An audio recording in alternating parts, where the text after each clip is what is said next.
हमर नाम जखन मिथिला हमर दुल्हा दुल्हन सीताराम जनकपुर में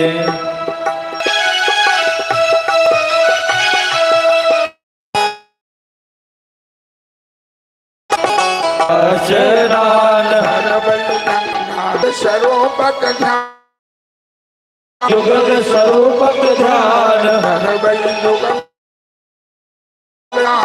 हर भई युगल स्वरूपक ध्यान सेवक राधे राधे कपूर में दुल्हा दुल्हन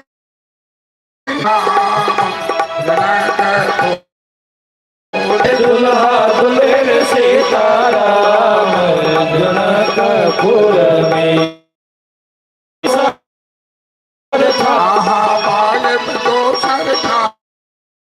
पायब दोसर धाम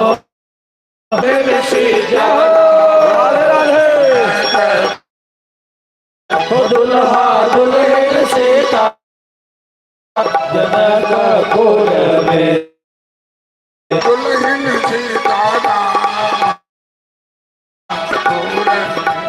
दुल्हा राम जनकपुर और मिथिला धाम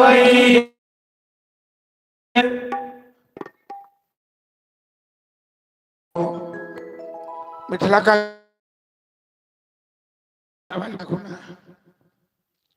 कि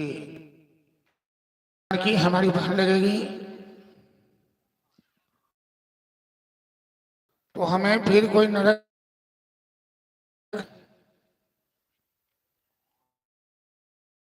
हम नहीं हो सकता।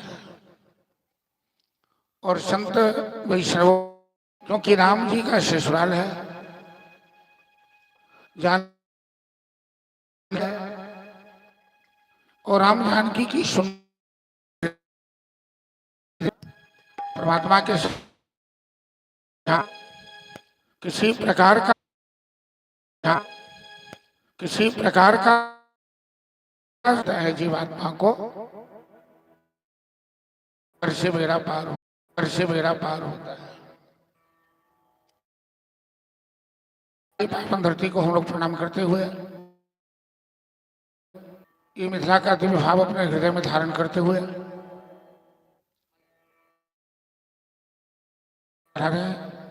श्री राधे श्री राधे। और आज छठे दिवस में महाराज जी सादर आमंत्रित है। पिता स्वर्गीय मूंगालाल यादव आज महाराज जी का स्वागत करेंगे। श्री राम सुधार यादव पिता स्वर्गीय मूंगालाल यादव महाराज जी का आज स्वागत करेंगे। श्री राधे जय श्री राधे जय श्री कृष्ण।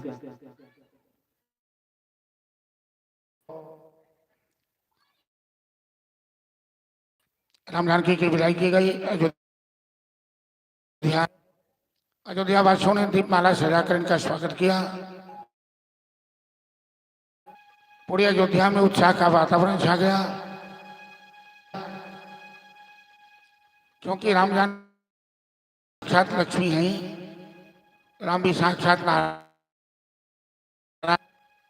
महाराज दशरथ ने सबसे पहले अपने तीनों रानियों को बुलाकर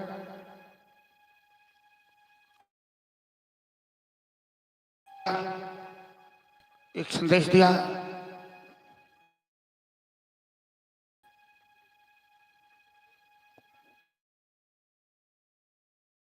महाराज जी का स्वागत करने के लिए उपस्थित हो चुके हैं श्री राम सुधार यादव। आज छठे दिवस में हम लोग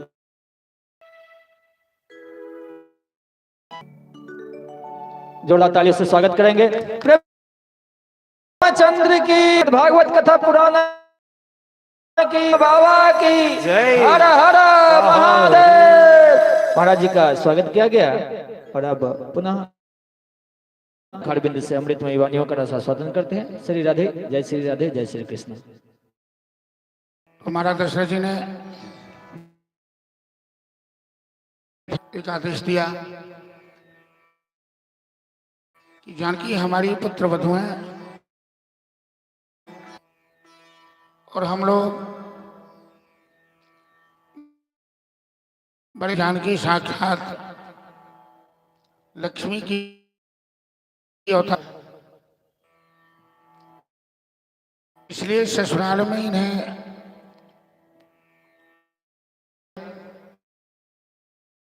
इतना स्नेह मिले, माता पिता को भूल जाए, अपने मैके को। और महाराज दशरथ ने क्या है, अभी हम अपने घर में पुत्र का विवाह कर पुत्र वधू को अपने घर में लाएं तो उनके साथ हमारा व्यवहार कैसा होना चाहिए। घर में आई हुई पुत्र वधू वो लक्ष्मी रूप में आती है। माँ बाप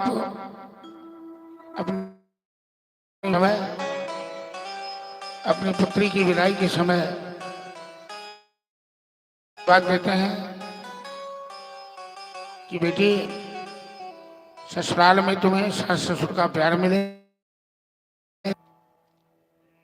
बड़ा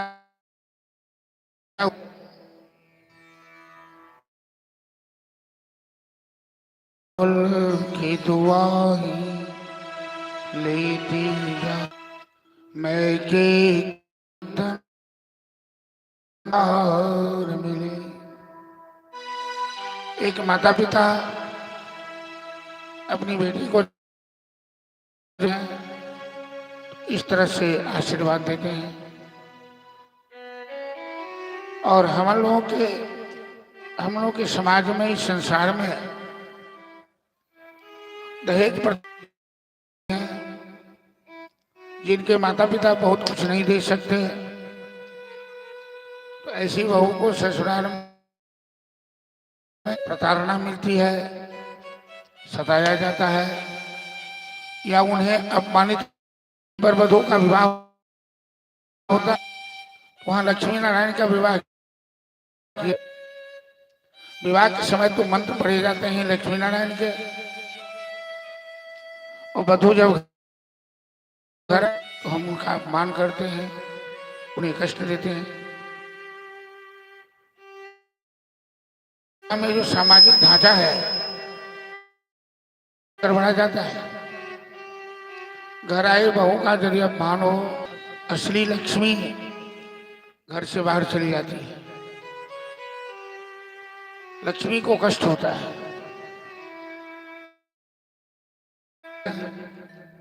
इस तरह का विचार इस राम संसार के लोगों को जब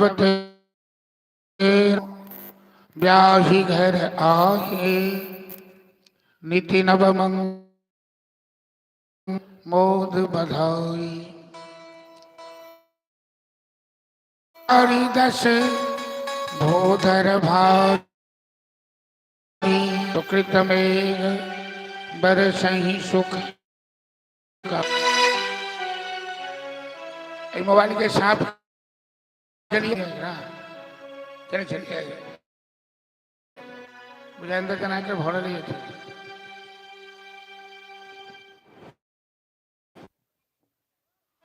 बारह साल राम विवाह के बाद वर्षों के लिए किसी का ही नहीं लगा, तो से निकलती है।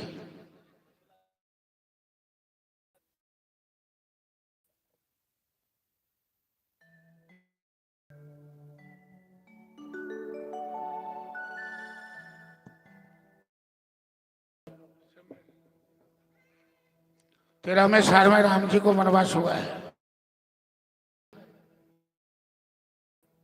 क्योंकि राम और जानकी जब अयोध्या में आए तो अयोध्या वासियों के जीवन शाह उमंग चल रहा है।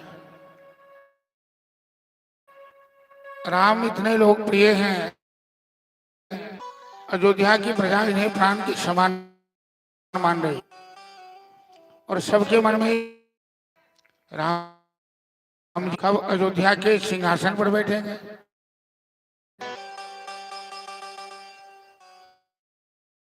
जो बुद्धिमान पुरुष होते हैं वो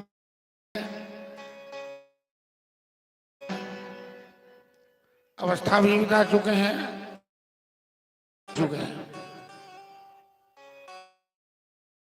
दशरथ जी ने एक बार दीवार में टंगे हुए दर्पण में अपना स्वरूप देखा। बाल पकने लगे, दाढ़ी पकने लगी, सर की तो हम सभी कोई श्रृंगार करने के लिए, चंदन तिलक करने के लिए, कोई अपना मुखौटा निखारने के लिए, लेकिन दर्पण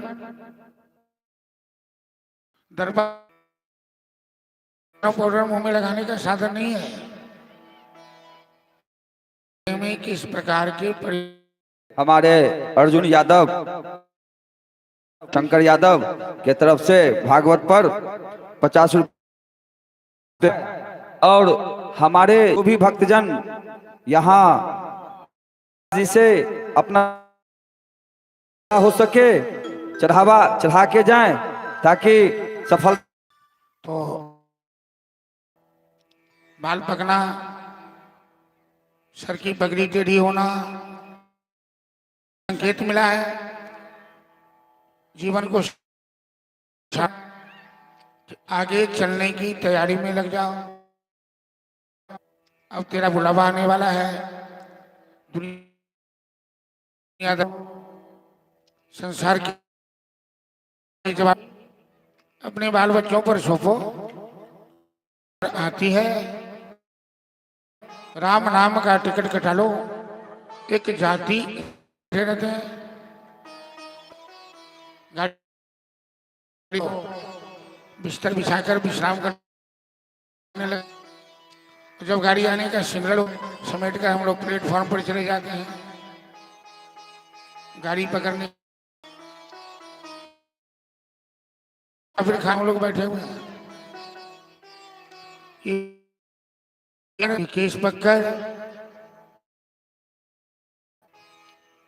केस पके तेरे दांत टूटे, चमड़ी लटकी, कमर तुम्हारी झुककर देखो तो सिंगल डाउन बताती है। दांत टूटकर, कमर झुककर, चमड़ी लटककर, क्योंकि जब तक वो माथे से तो दुनियादारी में सब दिन लगा रहना अच्छी बात नहीं है कि प्रभु तो जवाबदेही करके भजन में लग जाना चाहिए। जो ये घोषणा कर दी गई, अयोध्या भी राम राजा बनेंगे समाचार सुनकर लोग जागरण करने लगे। महारानी कौशल्या समाचार पाते ही अपनी दास दासियों को उसे पुरस्कृत करने लगी। कभी कभी मानव बड़ा रूप धारण कर लेती है। कौशल्या, कैकेयी, सुमित्रा, ये 3 रानियां हैं महाराज की। कैकेयी की है उसका जो मंथरा कुबड़ी है। कैकेयी दासी से बड़ा प्यार करती है और ये जब कैकेयी ससुराल आई, कौशल्या ने सभी दासियों को भार मंथरा को देना भूल गई। देखा कौशल्या की दासी को नलकाहार बने हुए, मंथरा के मन में ईर्ष्या भाव जग गया, प्रतिष्ठा का विषय बना लिया। मिला था उस दासी ने मंथरा को चिढ़ा दिया। नौलखा हार लेके कहा तुम्हें क्या मिला? अरे हमें तो नौलखा हार मिला है, क्योंकि कौशल्या राजमाता बनने वाली है। मंथरा को बड़ा बुरा लगा। मंथरा ने अपने मन में संकल्प कर लिया, यदि मेरा नाम मंथरा है, यदि मेरा नाम मंथरा है, तो मैं ये राज्याभिषेक नहीं होने दूंगी। मंथरा केकई के पास गई। कहा केकई, महारानी तुमने कुछ सुना है क्या? क्या? मां केकई, तू वर्षों पहले से महाराज से आग्रह कर रही थी, क्योंकि केकई राम को सिंहासन पर बैठाइए। राम हर प्रकार से योग्य है। अयोध्या की प्रजा भी राम को चाहती है। जब मंथरा ने कहा कि महाराज ने निर्णय लिया है राम के राज सिंहासन का, तो केकई के गले में जो कीमती हार था उसने मंथरा के आंचल में फेंक दिया। मंथरा कितनी कुटिल है, हार को जमीन पर फेंक दिया। कहने लगी महारानी तुमने हमें पुरस्कार क्यों दिया है?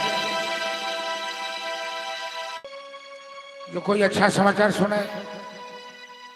मैं तो तुम्हें खुशखबरी नहीं सुनाने आई हूं, मैं तो तुम्हें सावधान करने आई हूं कि यदि राम का राज्याभिषेक हुआ और कौशल्या दासी का जीवन जिए, हो सकता है तुम्हें दासी बनकर भी नहीं रहने दिया जाए। मैं तो तुम्हें सावधान कर रही हूं कि तू सावधान हो जा। केकई मंथरा की बात केकई को बिल्कुल पसंद नहीं आई।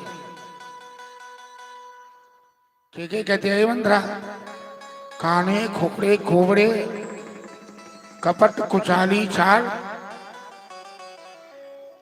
कोबरा आदमी कान्हा आदमी बड़ा ही कपटी होता है, कपट चाल वाला होता है। तुम यदि शुभ घड़ी में अशुभ बात बोलोगी, मैं तुम्हारी जीवन करवा लूंगी। मंथरा दीवार पे सर पटक के फोड़ लिया। दीवार पे सर मंथरा कहने लगी महारानी कोई नृप होई हमई कहानी, तेरी छाए की होए मेरानी। जानो तुम जाने तुम्हारे काम। लेकिन महारानी मैंने तेरा नमक खाया है और मैं देख रही हूं कि तेरे जीवन में विपत्ति का पहाड़ टूटने वाला है, तो मैं कैसे बर्दाश्त कर सकती हूँ। मंथरा के सर से रक्त बहने लगा। केकई को बड़ा बुरा लगा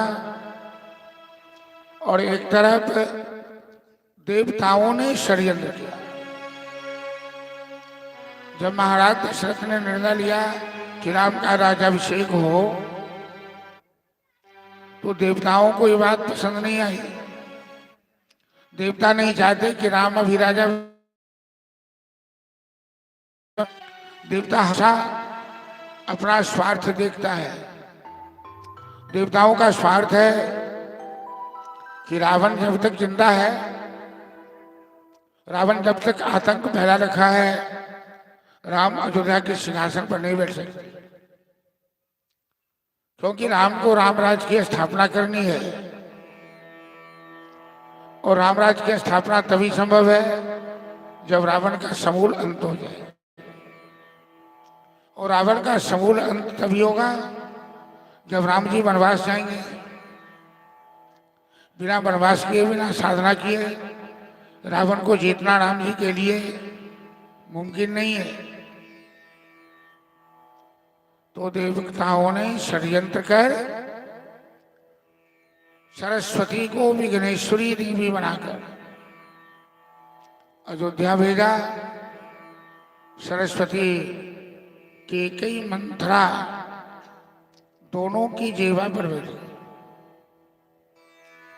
और जैसे ही सरस्वती ने प्रेरणा शुरू किया, केकई के मन में राम के प्रति रोष, दशरथ के प्रति आवेश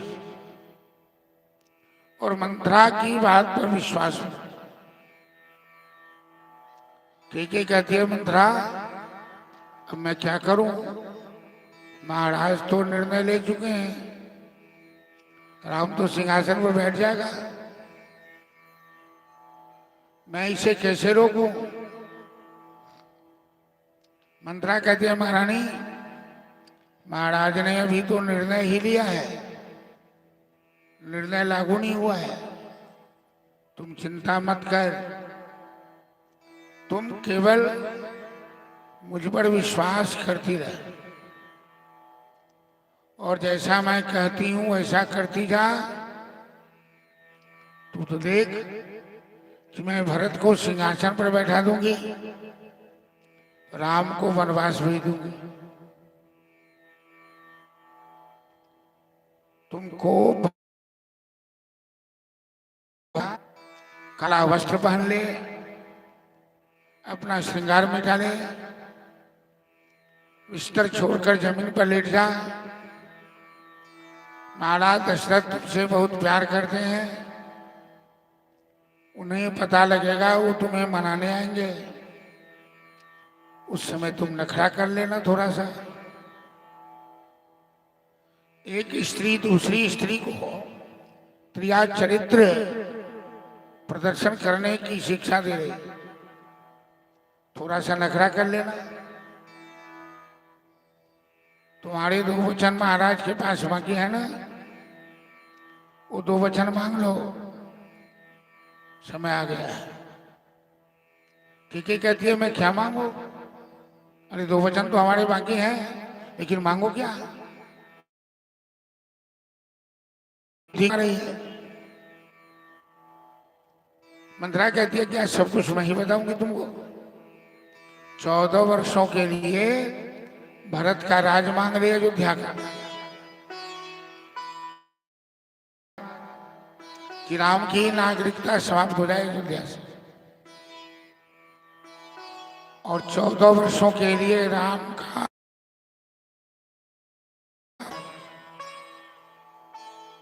केकई का चेहरा सामने गया राम के वनवास के नाम पर। अरे मंत्रा, राम को वनवास क्यों भेजा?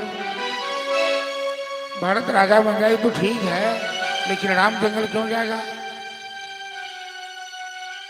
केकई मंत्रा कहती है, केकई तू कितनी बुद्धू है? अरे अयोध्या की प्रजा राम से इतना प्रेम करती है, प्राण से भी ज्यादा, और जब तक राम अयोध्या में रहेगा, अयोध्या की प्रजा भरत को कभी राजा रूप में स्वीकार नहीं करेगी। सभी प्रजा विरोध करने की बागी हो जाएगी। इसलिए राम को इतना दूर भेज दे कि प्रजा राम का विरोध नहीं कर पाए। केकई की मथी मारी गई। केकई मंत्रा की बात पर अक्षरशः 100% विश्वास कर कोप भवन में केकई चली गई काला वस्त्र धारण करके। दशरथ जी आए रात में, उन्हें पता लगा कि केकई को भवन में है, क्योंकि दशरथ जी केकई से बड़ा प्यार करते थे। तीनों रानियों में महाराज दशरथ केकई को ज्यादा मानते थे। तो केकई को भवन में है, दशरथ चले आए केकई को मनाने के लिए। महारानी क्या हुआ? किसी ने कुछ कह दिया, किसी ने अपमानित कर दिया, के कहती है महाराज आज आपकी मीठी मीठी बातों का हमारे पर कोई प्रभाव नहीं पड़ेगा। जिंदगी भर आपने प्रेम किया कौशल्या से और दिखावा किया मेरे साथ। आप तो कहते थे कि मैं सबसे ज्यादा प्रेम तुमसे करता हूं, तो बिना मुझे बताए मेरे दोनों पुत्र को ननिहाल भेज दिया और राम को राज्याभिषेक करने का निर्णय ले लिया। हमें एक बार बताया भी नहीं। ये आपके मन में कपट नहीं तो क्या है? कौशल्या ने आपको इस तरह से दबाव बनाया है, नहीं तो क्या? दशरथ जी की जो जीवनी थी, जो पारिवारिक व्यवस्था थी, आज जो केकई बोल रही है वो कभी कल्पना भी नहीं कर सकती। दशरथ जी कहने लगे महारानी तुम क्या बोल रही है?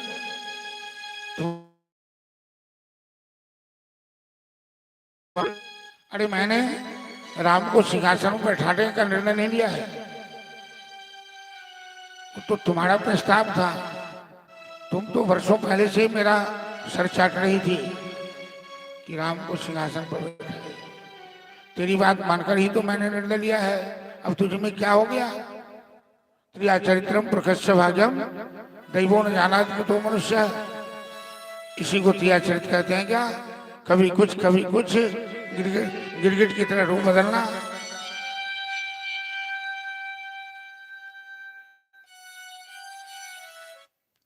ठीक है कहते हैं महाराज हमारे दो वचन आपके पास बाकी हैं, आज हमें चाहिए।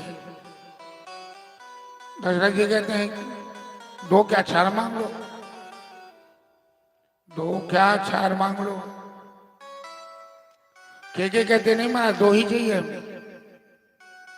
ताओ 14 वर्षों के लिए मेरे पुत्र आप राम की सौगंध खाइए। मंत्रा ने केकई को प्रशिक्षित कर रखा है और केकई ने महाराज दशरथ के द्वारा राम की सौगंध खिलाई। जो मैं मांगूंगी आप हमें देंगे। और 14 वर्षों के लिए भरत का राज मांगा। दशरथ जी कहते हैं कोई बात नहीं, भरत भी राजा बने तो हमारे लिए कोई दिक्कत नहीं। लेकिन दूसरा वचन क्या है हमारा? नहीं तापस भेष विशेष उदासी 14 वर्ष राम बनवासी। तपस्वी का भेष बनाकर राम 14 वर्षों के लिए वनवास चला गया। ये बात सुनते ही महाराज दशरथ ने कान में उंगली डाल ली। कहने लगे महारानी केकई तुम क्या कर रही है? तुम जानती हो कि क्या कर रही हो? तुम दुनिया में इतना बड़ा कलंक क्यों ले रही हो? राम ने तेरा क्या बिगाड़ा है? अरे राम तो शत्रु का भी हित नहीं करते। मेरा राम इतना प्यारा है कि अयोध्या की प्रजा उसे प्राण के समान मानती है। महारानी तुम मजाक मत कर हमसे, वरना मेरी हालत खराब होती जा रही है। केकई की छाती तो वज्र बन गई है। केकई कहते महाराज दुई न एक संग हो ये भोपाल हो सब ठठाओ ये फुलाओ ये भगालो। महाराज दोनों बातें एक साथ में नहीं हो सकती, हंसना और गाल। या तो आप अपना वचन पूरा कीजिए या वचन वापस लीजिए। महाराज दशरथ मूर्छित होकर गिर पड़े। प्रातःकाल हुआ, राम को बुलाया गया। मंत्री ने राम जी को बुलाया क्योंकि मंत्री के मन में संदेह पैदा हो गया कि महाराज दशरथ इतने लेट तक कभी नहीं उठते थे, आज महल से बाहर नहीं निकले हैं। इसका मतलब कि कैकेयी ने कोई भीतर भीतर षड्यंत्र कर दिया। कैकेयी ने राम के राज्याभिषेक में भीतर ही भीतर कोई षड्यंत्र कर दिया। राम जी आए, महाराज दशरथ का स्वरूप देखा, मूर्छित अवस्था में, घायल अवस्था में कराते हुए। राम जी को बड़ा आश्चर्य लगा। पिताजी तो बड़े वीर बांकुड़े हैं, बड़े साहसी हैं, और आज इनकी हालत ऐसी खराब क्यों हो गई? हमने कैकेयी से पूछा कि माँ क्या हुआ, पिताजी को क्या कष्ट है? बड़े निष्ठुर भाव से कैकेयी कहती है, हे हो वह मैं कितना दिया, वह मैं ठीक से गड़बड़ी। कैकेयी कहती है, राम अरे कोई बात बड़ी नहीं है, मेरे 2 वचन तुम्हारे पिताजी के पास मांगी था, जो मैंने मांगा है। 14 वर्षों के लिए भरत का राज,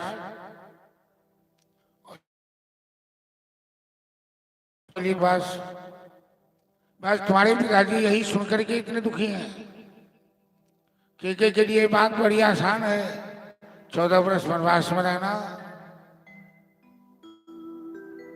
राम जी कहते हैं, माँ ये तो बड़ा सौभाग्य है कि तू हमें जंगल का राजा बना रही है।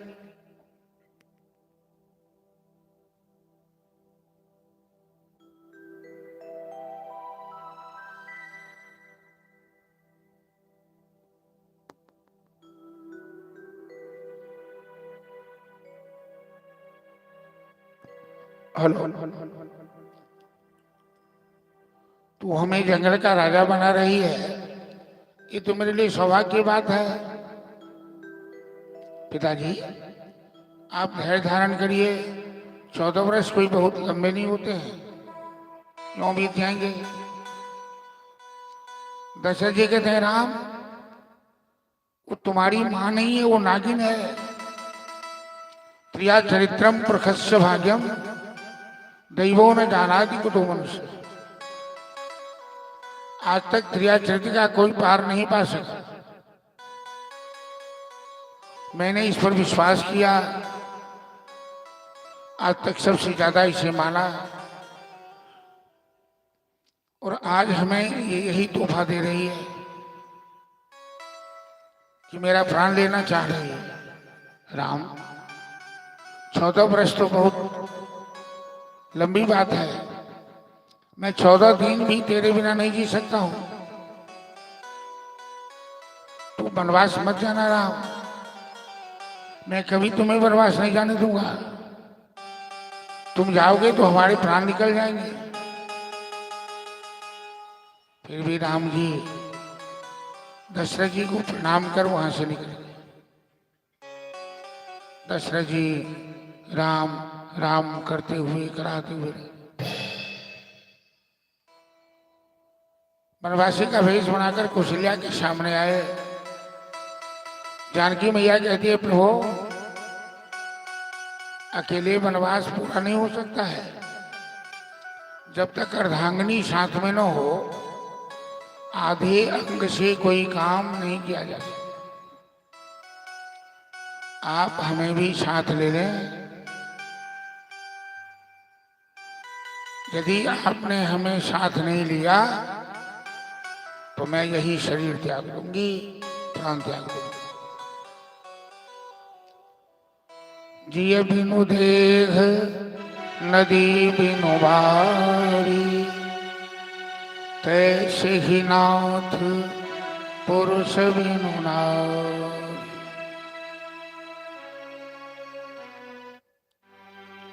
जैसे प्राण के बिना देह और देह के बिना प्राण का अस्तित्व नहीं होता, पुरुष के बिना स्त्री का अस्तित्व नहीं होता है। कौशल्या ने कहा, राम जानकी को साथ ले जाओ। जानकी ठीक कहती है, एक नारी धर्म यही कहता है कि आपातकाल में अपने पति का साथ ले। मेरे भाग्य में जो लिखा है वो तो हम यहाँ भोग रहे हैं। लखनलाल कहते हैं भैया मैं भी आपकी सेवा के लिए चलूंगा, मैं अकेले आपको जंगल नहीं जाने दूंगा। राम जी कहते हैं लक्ष्मण तू अपनी मां से कम बात तो कर ले। सुमित्रा देवी ने कहा लक्ष्मण तुम बड़े भाग्यशाली हो, राम का वनवास जाना तेरे लिए हो रहा है। तुम राम की सेवा करोगे और मेरी कोख आबाद हो जाएगी, क्योंकि मैंने तेरे जैसे पुत्र को जन्म दिया जो राम का भक्त है, जो राम का सेवक है।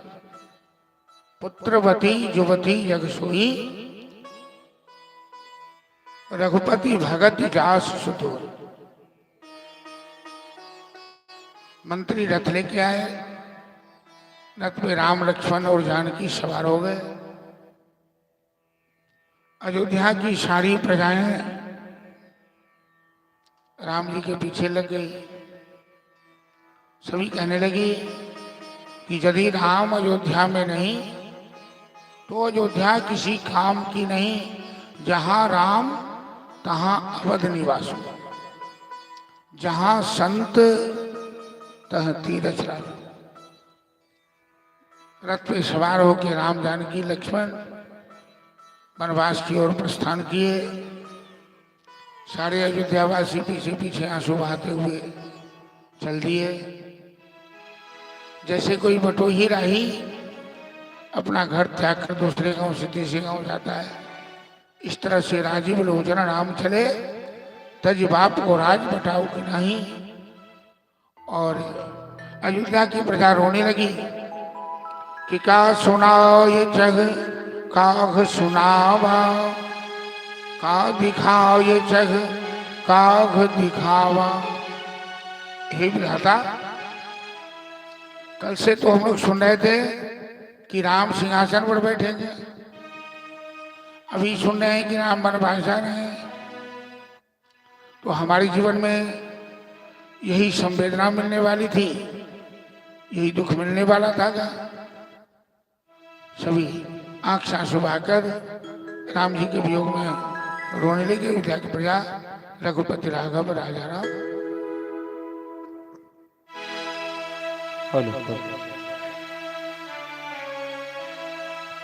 रघुपति राघव राजा राम, पतित पावन सीताराम। रघुपति राघव राजा राम, पतित पावन सीताराम। रघुपति राघव राजा राम, पतित पावन सीताराम। रघुपति राघव राजा राम, पतित पावन सीताराम। सीताराम सीताराम, भजो प्यारे मन सीताराम। सीताराम सीताराम, भजो प्यारे मन सीताराम। रघुपति राघव राजा राम, पतित पावन सीताराम। रघुपति राघव राजा राम, पतित पावन सीताराम। कौशल्या के प्यारे राम, दशरथ राज दुलारे राम कौशल्या के प्यारे राम दशरथ राज दुलारे राम रघुपति राजा राम अतीत पावन सीताराम रघुपति राघव राजा राम पतित पावन सिया राम जय रघुनंदन जय सिया राम जानकी वल्लभ सीताराम जय रघुनंदन जय सिया राम जानकी वल्लभ सीताराम बोलो रघुपति राघव राजा राम अतीत पावन सीताराम रघुपति राघव राजा राम पतित पावन सीताराम रघुपति राघव राजा राम अतीत पावन सीताराम बोल सियावर रामचंद्र की जय। इसी को समय कहते हैं। इसीलिए जीवन में जब बहुत खुशहालियां आए, लोगों को अहंकार में नहीं आना चाहिए, उछलना नहीं चाहिए। और बहुत बड़ा कष्ट आए तो रोना नहीं चाहिए। दुख में सुख में दोनों में अपनी स्थिति को संतुलित बनाकर चलने वाला ही बुद्धिमान पुरुष होता है। दशरथ जी को पहले से ही आशंका लगी हुई थी कि विधाता ने बुढ़ापे में हमें सब कुछ दे दिया। 4 पुत्र दिए, चारों पुत्र ऐसे यशस्वी कि तीनों लोक में उनकी बराबरी करने वाला कोई नहीं। जनक जैसे समधी मिले, जानकी जैसी पुत्र वधू मिली, सब कुछ ठीक है। कहीं किसी की बुरी नजर न लग जाए अयोध्या वासियों को तो लीजिए, देवताओं की बुरी नजर लग गई इन्हें। जो अयोध्या स्वर्ग से भी ज्यादा सुंदर लग रही थी, जो चमन के समान मुस्कुरा रही थी, वो अयोध्या श्मशान बनने जा रही है, वो अयोध्या वीरान बनने जा रही है। तो मानव के जीवन में कब क्या हो जाएगा, समय कौन सा करवट लेगा, जीवन कौन सा मोड़ लेगा, जीवन में कौन सा परिवर्तन होगा, ये कोई नहीं कर सकता। इसलिए ऐसा कभी मत सोचिए कि जैसा है हमारे साथ वैसा ही रहे। सब दिन होत न एक समान, एक जैसा सब दिन नहीं होगा। दशरथ जी बिस्तर पर करा रहे हैं, तीनों रानियां अपने हृदय की वेदना को सहन कर रही है। राम जानकी लक्ष्मण रथ पर चढ़कर वनवास जा रहे हैं। अयोध्या की प्रजा आंसू बहाती हुई साथ साथ जा रही है।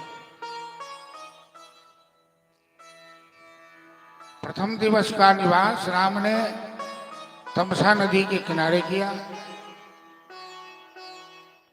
राम जी सोचने लगे कि सारी अयोध्या वालों को साथ में लेकर कहाँ घूमूंगा, जंगल में तो हर तरह से कठिनाई होगी। इन्हें चकमा देकर रातों रात रास्ता बदलकर इन्हें सोता हुआ छोड़कर राम जी आगे बढ़े। प्रातः काल होते अयोध्यावासी सब लौटकर आंसू बहाते हुए अयोध्या लौट के चले आए। दूसरे दिन का निवास राम ने सिंहवेरपुर में किया। सिंहवेरपुर के राजा हैं सखा निषाद राज, जिन्होंने राम जी का बड़ा स्वागत किया। राम जी के चरण में पादुका भी दी। सीता और राम कुश की चटाई पर जमीन पर सो रहे हैं। रात का समय है, जंगल में है।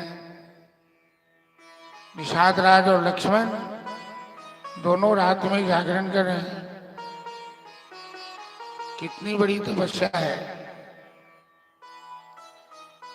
मानव के जीवन में दीपक जो नहीं जलाता है, रोशनी नहीं वह पाता है। मेरी जब सहती है बहार, बनती ललनाओं का श्रृंगार।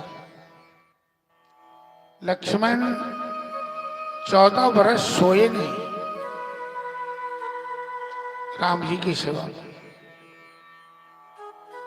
कंदमूल फल खा करके ब्रह्मचर्य का पालन किया और राम जी की सेवा में तन मन से समर्पित रहे।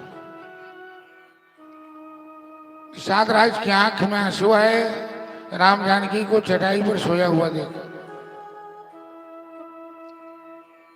निषाद राज कहने लगे, लक्ष्मण जी, जिनके पिता जनक हैं, जिनके ससुर दशरथ हैं और जिनके पति राम हैं, ऐसी जानकी उसकी चटाई पर सो रही है। भाग्य का खेल कोई समझता नहीं। समय का खेल निराला, समय के आगे झुकना पड़ेगा, चाहे बड़ा बल वाला। अयोध्या वासियों ने अच्छा नहीं किया। राम जानकी जैसे कि प्रवास में भेजकर अयोध्या से निकाल कर लोग अभागे थे, जिन्होंने राम से अपना संबंध भी अच्छी थी समय। लखनलाल कहते हैं, सखा निषाद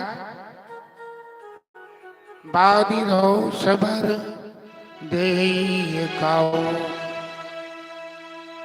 किसी पर दोषारोपण करना बेकार क्यों कि को न खाओ सुख दुख कर दाता, निज कृत कर्म भोग सब था। जीवन में न कोई किसी को सुख देता है न दुख देता है। प्रत्येक इंसान अपने जीवन में किए हुए अपने कर्मों का फलाफल ही प्राप्त करता है। बात बिल्कुल सही है कि हम लोग अपने जीवन में वही पाते हैं जो हम पहले से ही करके आए। पुनः राम गंगा के किनारे आए और मंत्री को वहां से वापस किया जबरदस्ती। राम जी को छोड़कर मंत्री महोदय सुमंत जी आना नहीं चाहते थे। दशरथ की सौगंध देकर राम जी ने मंत्री सुमंत को भेजा अयोध्या। दिन भर जहां तहां समय बिताकर मंत्री महोदय शाम के समय अयोध्या पहुंचे इस भय से कि यदि दिन में अयोध्या जाऊंगा तो अयोध्यावासी न जाने कितने प्रश्न हमसे करेंगे। दशरथ जी ने पूछा मंत्री से कि राम कहाँ गया। राम को वापस नहीं लाया, क्योंकि दशरथ ने आदेश दिया था कि 2 दिन 4 दिन जंगल में घुमाकर राम जानकी को वापस ले आए। जंगल में बहुत कष्ट होंगे। मंत्री जी कहते हैं महाराज, राम अपनी नीति और सिद्धांत के बड़े पक्के हैं। आपका आदेश है, वो 14 वर्ष के बाद ही लौटे। आदेश पालन करने के पश्चात ही लाख मैंने समझाने का प्रयास किया, लेकिन राम जी के सामने मेरा कुछ नहीं चला। मैं कैसा भागा हूं महाराज कि मेरे सामने ही राम जी ने मुंह मोड़ लिया। मेरे सामने राम जी ने जंगल का रास्ता पकड़ लिया और मेरे प्राण वहां बचे रहे। इस तरह से मंत्री महोदय अफसोस कर रहे हैं। दशरथ जी कौशल्या की गोद में मस्तक रख के लेटे हुए हैं। दशरथ जी की हालात बिगड़ती जा रही है। उर्द सांसें चलने लगी, उल्टी सांसें चलने लगी। सुमित्रा बगल में बैठी हैं। अयोध्या के नगर गणमान्य नगर के लोग सब वहां उपस्थित हैं। दशरथ के हालात देखकर सभी शोक मना रहे हैं। दशरथ जी कहते हैं, माननी देवी कौशल्या, मैं अयोध्या वासियों से क्षमा मांगता हूं। मेरे कारण अयोध्या अनाथ बन गई। मेरे कारण अयोध्या की प्रजा दुखी हो गई। मैंने कैकेयी को वचन नहीं दिया होता तो आज ये परिस्थिति नहीं आई होती। मैंने अपनी जवानी में गलती की है। एक वैश्य बालक श्रवण कुमार का वध किया है। जो श्रवण कुमार अपने माता पिता के परम भक्त बाहर पर बैठाकर तीर्थ यात्रा करवा रहे थे और मैंने धोखे से उसके ऊपर बाण चला दिया। श्रवण कुमार के प्राण तो निकल गए, लेकिन उनके अंधे माता पिता ने हमें शाप दे दिया कि जिस तरह पुत्र शोक में मैं प्राण त्याग रहा हूं, तुम भी एक दिन पुत्र शोक में इसी तरह प्राण त्यागोगे।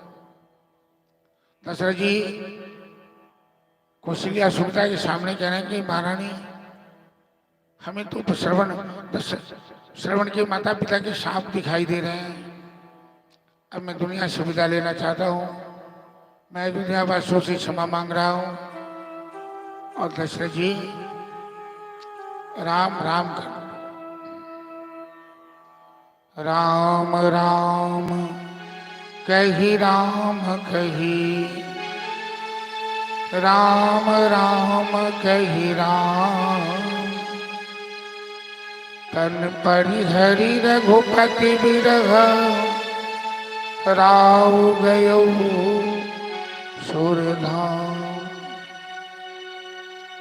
राम राम राम कहते हुए दशरथ जी लुढ़क जाते हैं। इनके शरीर को तेल में डुबा के रखा गया नाव में, और कैकेयी प्रदेश जहाँ भरत शत्रुघ्न हैं उन्हें सूचना भेजी गई। कोई बिना जानकारी की सूचना गई। भरत और शत्रुघ्न अयोध्या आए। भरत जी राम कथा में एक ऐसे पात्र हैं, उनके जैसा कोई पात्र नहीं है। भरत जी का प्रेम राम के प्रति सागर के समान है। जो न होत जग जन्म भरत को, सकल धर्म धूड़ी धरणी धरत को। राम अपने प्राण से भी ज्यादा भरत से प्यार करते हैं। अयोध्या है भरत जी। अयोध्या का हाट बाजार सब बंद है। अयोध्या वासियों के चेहरे पर कोई मुस्कान नहीं है। सबके अंदर मायूसी छाई हुई है। कोई भरत जी को टोकता भी नहीं है, न भरत जी से कोई बातें करता है। बड़ा आश्चर्य लगा भरत जी को, क्योंकि सारे विद्यावासी भरत जी को शंका की दृष्टि से देख रहे। अपनी मां के पास केकई के पास भरत जी गए। केकई आरती की थान लेकर भरत जी की आरती करने आए। भरत जी कहते हैं, मां तू तो विधवा का पोशाक पहनी हुई है और आरती किस खुशी में करने आई है? क्या पिताजी धरती पे नहीं रहे, इस संसार में नहीं रहे?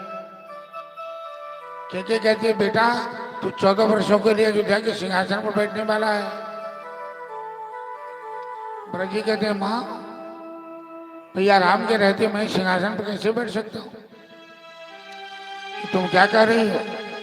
क्या कहती है, भरत मैंने राम को 14 वर्षों के लिए वनवास भेज दिया है, तू चिंता मत कर, तू निष्कंटक राज करेगा। जैसे केकई ने कहा कि मैंने राम को 14 वर्षों के लिए वनवास भेजा है, भरत कान में अंगुली डालकर जोर से चिल्लाने लगे, मां ये मैं क्या सुन रहा हूं तेरे मुंह से? तू क्या बोल रही है? अरे तू कैसी नारी है? तू नारी है या नागिन है? क्या बिगाड़ा भैया राम ने तेरा? छोटे से राज के लिए तुमने इतना बड़ा अनर्थ कर दिया। जिन राम से शत्रु भी प्रेम करते हैं, ऐसे राम को तुमने वनवास भेजा। तुमने अपने पति को मार डाला। अरे नारी के जीवन में तो सौभाग्य का सबसे ऊंचा स्थान होता है। तूने अपना सुहाग उजाड़ दिया, तूने अपने पति को मार डाला। तू कैसी नारी है?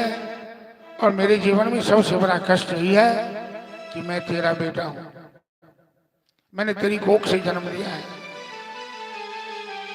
और मैं समाज के सामने, दुनिया वालों के सामने घोषणा करता हूं कि आज के बाद केकई के साथ हमारा कोई रिश्ता नहीं, कोई संबंध नहीं। न तू मेरी माँ है न मैं तेरा बेटा हूं। तजहु पिता प्रहलाद विभीषण बंधु भरत मनतारी बलि गुरु तजो कंत ब्रज वनित भय मुद मंगल। भरत जी ने मां केकई का त्याग कौशल्या के पास आकर रोने लगे। कौशल्या कहती, बेटा भरत ये रोने का समय नहीं है बेटा, ये धैर्य धारण करने का समय है। अयोध्या वासियों के ऊपर विपत्ति का पहाड़ टूट पड़ा है। तू जरा हमें देख, मैं कैसी अभागन नारी हूं कि जिनके पति की लाश सामने में पड़ी है, जिनके पुत्र और पुत्रवधू वनवास चले गए और मैं आंसू भी नहीं बहा सकती हूं। मैं आंसू की घोट ठीक उसी तरह पी रही हूं जिस तरह पिंजरा में बंद एक पंछी का होता है। पिंजरा में बंद पंछी कभी सुखी नहीं रहता। आसमान में उड़ने वाला, डाली से डाली भुदकने वाला, बहता जल पीने वाला, ऐसी पंछी को लोग पिंजरे में बंद करके रख लेते हैं। सोने कटोरा में भी उसे तुम दूध भात खिलाओ, कुछ खिलाओ, लेकिन जो पंछी उन्मुक्त आकाश में उड़ने वाला है वो पिंजरा में बंद कभी अपने को सुखी अनुभव नहीं कर सकते। गुरु वशिष्ठ बड़े ज्ञानी हैं। गुरु वशिष्ठ कहते हैं, बेटा भरत सुनहु भरत भाभी प्रबल बिलखि कहु मुनिनाथ हानि लाभ जीवन मरण जस अपजस विधि हाथ। बेटा भरत जीवन में हानि और लाभ जीवन और मरण सब विधाता के हाथ में होता है। किसी पर दोषारोपण करना उचित नहीं है, लेकिन संप्रति तुम अपने पिता का अंतिम संस्कार करो, परिस्थिति यही कहती है। गुरु की बात मानकर भरत जी अपने पिता का अंतिम संस्कार करने लगे। इधर राम जानकी लक्ष्मण के गंगा के किनारे खड़े हैं और एक भक्तराज केवट जो जन्म जन्मांतर से राम के दर्शन के लिए राम की प्रतीक्षा में है, एक बार क्षीर सागर में भगवान का दर्शन करने गया कछुआ रूप में, तो माता लक्ष्मी ने और शेषावतार लक्ष्मण जी ने उन्हें रोक दिया। आज राम जी गंगा के किनारे आए, केवट बीच गंगा में नाव लेके बैठा हुआ है। राम जी कहते हैं, भाई केवट हमें गंगा पार कर दो। केवट कहता है, पार करना तो मेरा काम है प्रभु, लेकिन आप कोई साधारण यात्री नहीं हो कि मैं नाव पर बैठा कर पार कर दूं।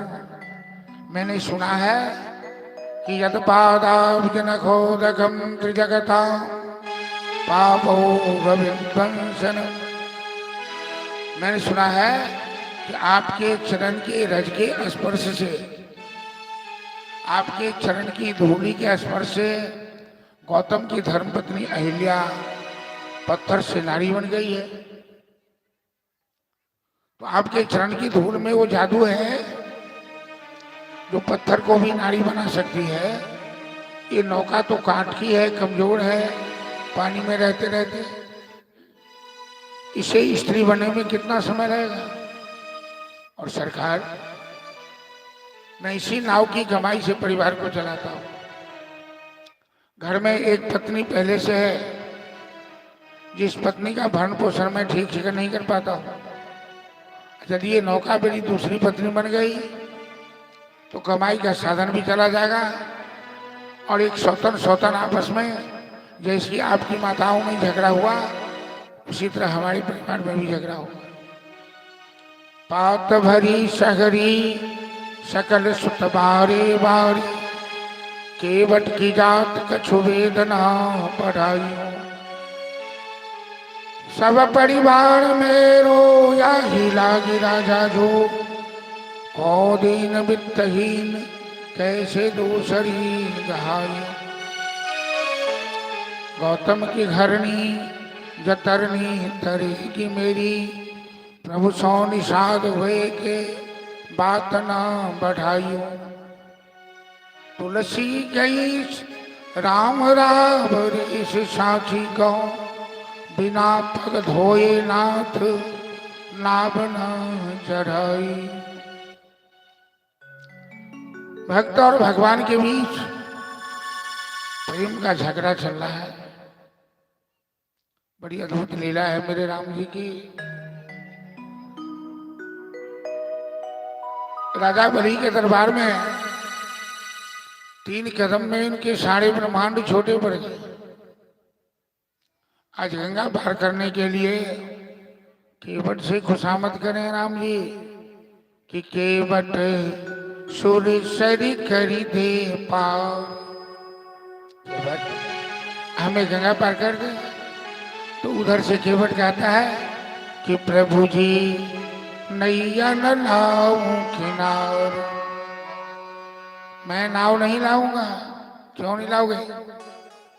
तो अगर नाव नारी बन गई तो। क्यों नहीं लाऊंगा सरकार? अगर नाव नारी बन गई तो भूख मरे परिवार। तो मेरे बाल बच्चे भूखे मर जाएंगे। चलिए, भक्त और भगवान के बीच कैसी सुंदर वार्ता, प्रेम का झगड़ा चल रहा है। भजन के माध्यम से हम लोग श्रवण करें।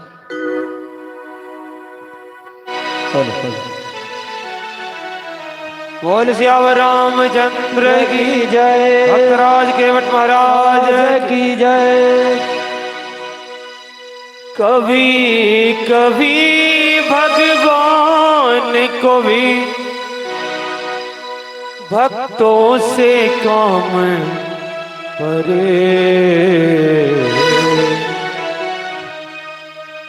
जाना था गंगा पार प्रभु वट की नाव चढ़े। जाना था गंगा पार प्रभु वट की नाव चढ़े।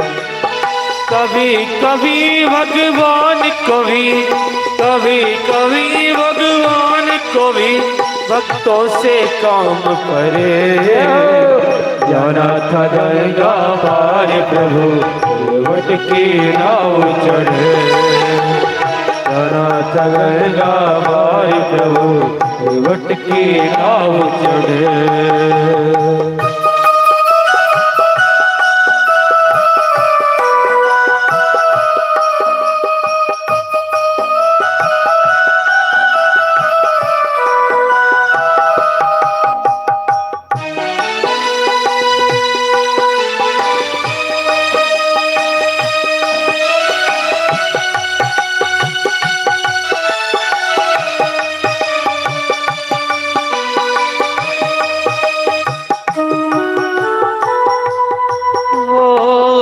छोर प्रभु वन को ध्याए।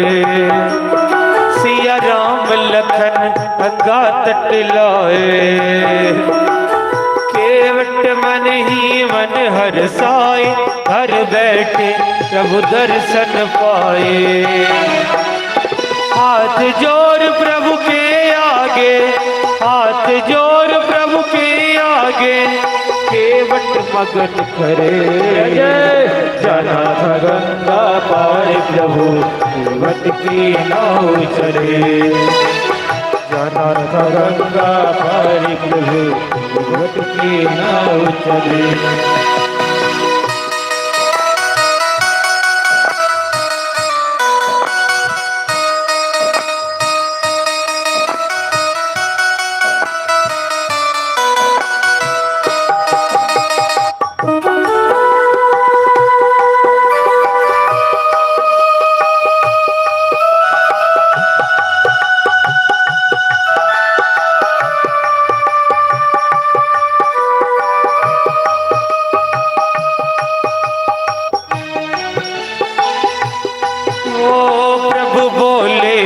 नाव चलाओ पार हमें केवट पहुँचाओ। केवट कहता सुनो हमारी चरण धोल की माया भारी। मैं गरीब नैया मोरी, मैं गरीब नैया मोरी नारी न हो करे। जाना था गंगा पार प्रभु केवट की नाव चले। जाना था गंगा पार प्रभु केवट की नाव चले।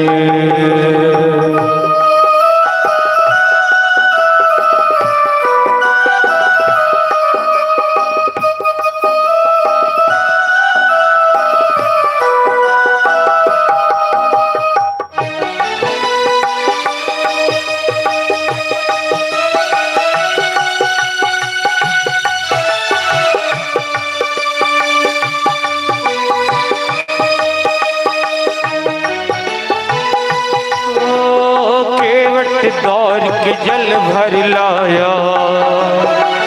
चरण धोई चरणामृत पाया। वेद ग्रंथ जिनके यश गावे केवट उनको नाव चढ़ाए। बरसे फूल गगन से ऐसे, बरसे फूल गगन से ऐसे भक्त के भाव जगे। जाना था गंगा पार प्रभु केवट की नाव चढ़े। जाना था गंगा पार प्रभु केवट की नाव चढ़े। कभी कभी भगवान को भी, कभी कभी भगवान को भी भक्तों से काम परे। जाना था गंगा पार प्रभु केवट की नाव चढ़े। जाना चलेगा पार प्रभु के वट की नाव चले जाना चलेगा पार प्रभु के वट की नाव चले जाना चलेगा पार प्रभु के वट की नाव चले जाना चलेगा पार प्रभु के वट की नाव चले। बोल भक्तराज केवट महाराज की जय। और भक्त भगवान में जब भी किसी प्रकार का झगड़ होता है, भगवान हारते हैं, भक्त की जीत होती है। अंत में राम जी ने कहा, केवट चलो तुम जीता मैं हारा, तो पानी लाओ, चरण धो, हमें गंगा पार करो, हमें बहुत दूर जाना है। केवट घर से पानी लाया, परिवार के सभी सदस्यों को बुलाया, पद पखारी जलपान करी, आप सहित परिवार, पितर पार करी प्रभु ही पुनि, मुदित गयो ले पार। अपने सातों पुरखों का केवट ने उद्धार किया। राम जी का चरण धोकर भजुमन राम चरण सुखदाई, जिन चरणन की चरण पादुका भरत रहे मन लाई, सोई चरणन केवट धोई लिन्नो, तब हरि नाव चढ़ाई। देवतागण आकाश से फूलों की वर्षा करने लगे। गंगा मैया आरती की थाल ले आई, क्योंकि गंगा मैया तो राम जी के चरणों से निकली है। राम जी की आरती की और परम सौभाग्यशाली भक्तराज केवट ने राम जी को गंगा पार किया। राम जी केवट को पारिश्रमिक देना चाहते हैं। माता जानकी अपने हाथ की मुद्रिका निकाल कर दी। केवट भगवान के चरण पकड़ के रोने लगे, कहने लगे, प्रभु जिंदगी भर तो मजदूरी करके थक गया, कभी पेट भरा नहीं।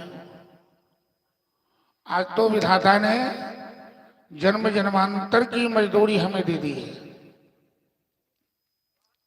आपका दर्शन कोई साधारण बात है क्या? ये अंगूठी तो माता जानकी के हाथ में शोभा देगी। और इस तरह से राम जी ने केवट बिलाई ली। भरद्वाज मुनि के आश्रम में आए। एक रात्रि वहां विश्राम सत्संग हुआ। दूसरे दिन वाल्मीकि आश्रम में आए। वाल्मीकि मुनि से सत्संग हुआ। और राम जी ने वाल्मीकि जी से पूछा कि हमें 14 वर्ष जंगल में रहना है गुरुदेव, आप हमें मार्गदर्शन कीजिए कि कहाँ रहना है। तो वाल्मीकि जी कहते हैं कि सर्वस्व मार्गदृष्टा तुम,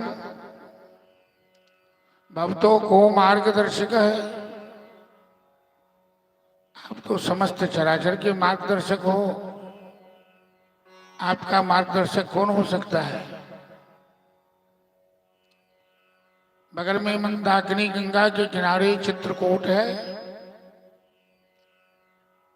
आप चित्रकूट में जाकर निवास करें। वाल्मीकि आश्रम से राम जी आए चित्रकूट में। निषाद राज ने वहां कुटिया बनाई और राम जानकी लक्ष्मण चित्रकूट में रहने लगे।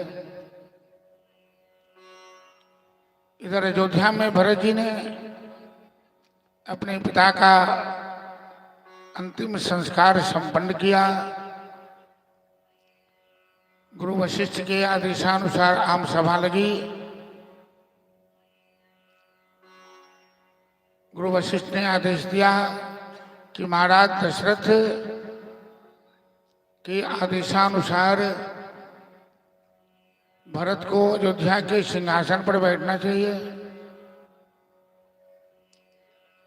भरत जी ने इसका विरोध किया और भरत जी ने एक प्रस्ताव रखा।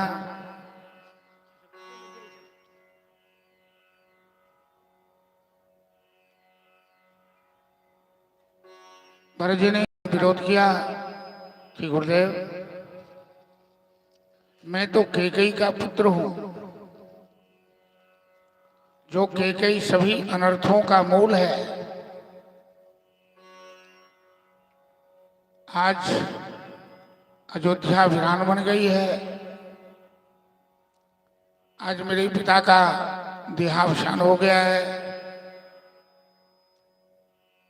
और भैया राम माता जानकी जंगल में दर दर की ठोकरें खा रहे हैं। इन सभी अनर्थों का मूल मैं हूं और मेरा प्रायश्चित तब तक नहीं होगा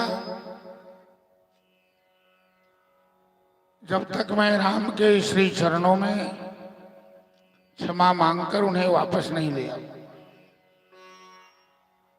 तो मेरा एक ही प्रस्ताव है गुरुदेव कि कल प्रातःकाल हम चित्रकूट के लिए अयोध्या से प्रस्थान करें।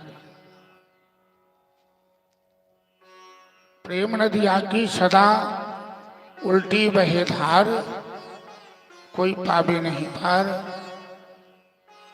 जब भरत ने चित्रकूट यात्रा का प्रस्ताव रखा, सारे नगरवासी के मन में हर्षोल्लास का वातावरण आप प्लावित हो चुका। गुरु वशिष्ठ, महारानी कौशल्या, कैकेयी इत्यादि सारे अयोध्या की प्रजा और सब ने यही मनाया कि हम भी चित्रकूट चलेंगे। तो हम भी चित्रकूट, भरतलाल चित्रकूट आए, जनक जी भी चित्रकूट में आए, जानकी से मिले। जनक जी ने जानकी की प्रशंसा की। गुरु वशिष्ठ की अध्यक्षता में चित्रकूट में एक सभा का आयोजन हुआ और भरत ने अपना प्रस्ताव रखा कि भैया, मैं आपके बदले वनवास में रहता हूं, आप अयोध्या लौट चलिए, क्योंकि आपके बिना अयोध्या सुनी है। राम जी कहते हैं, भाई भरत, तू मेरा प्राण है, तू हमसे अलग नहीं है और परिस्थिति से डट के मुकाबला करना वीर पुरुष का काम होता है। तुम इतने कमजोर मत बन। हमारे सूर्यवंश का इतिहास, आदर्श ही तो इतिहास रहा है। हमारे वंश में राजा हरिश्चंद्र डोम के घर नौकरी कर लिए, लेकिन अपना सत्य नहीं छोड़ा। राजा शिवी एक कबूतर की रक्षा के लिए पूरे शरीर में मांस काट कर दे दिया। राजा रघु अपना सर्वस्व दान में दे दिया। हम उन आदर्शों का त्याग नहीं कर सकते।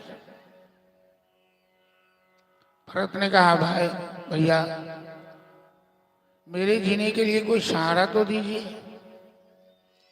राम ने अपने पांव का खराव जो निषाद ने दिया था, भरत जी को वापस कर दिया। राम की पादुका लेकर भरत जी अपने मस्तक पे रखे।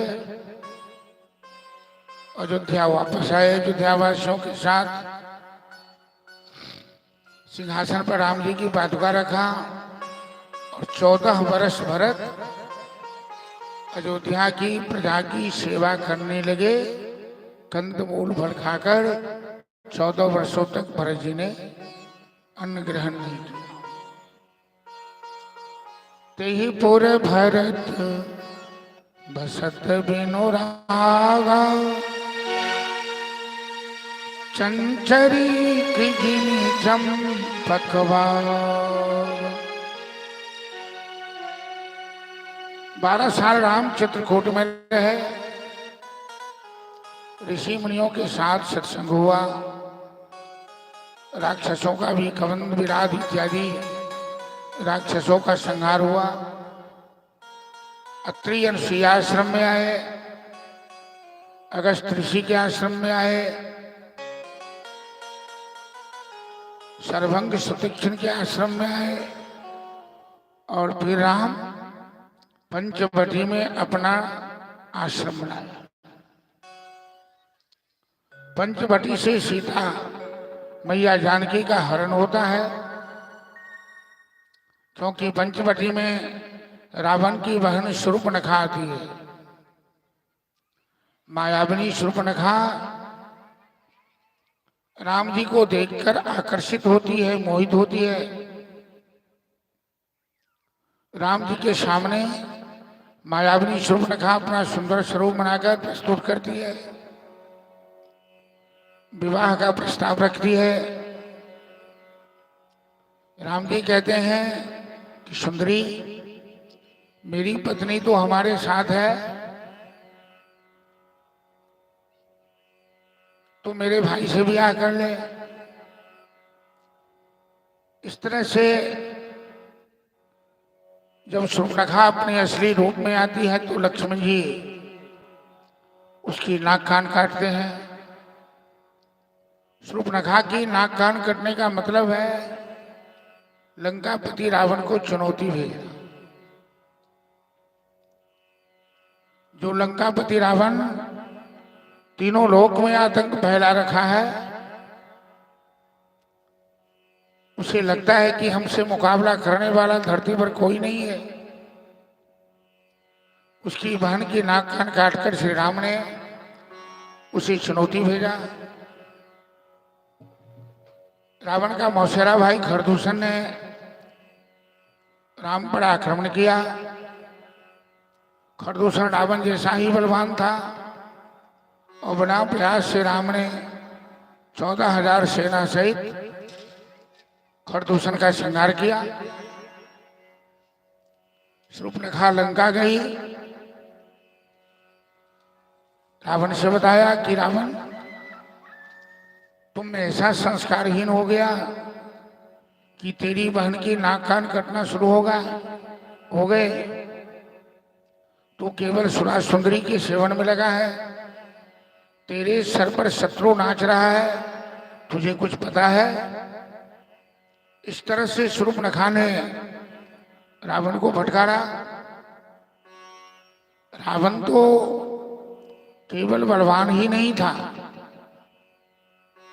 रावण बड़ा ज्ञानी था, बहुत बड़ा विद्वान था, बड़ा मायावी था।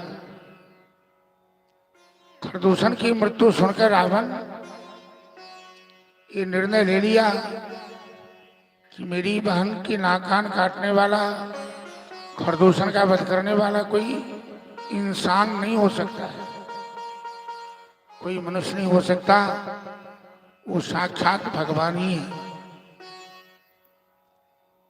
तो मैं क्यों नहीं उनसे दुश्मनी करूं, क्योंकि मैं भगवान से जीत तो नहीं पाऊंगा।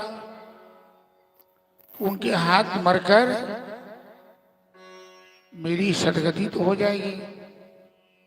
मामा मरीच के साथ रावण आया, नकली साधु का वेश बनाकर मारीच सोने का मृग बना। राम मायापति,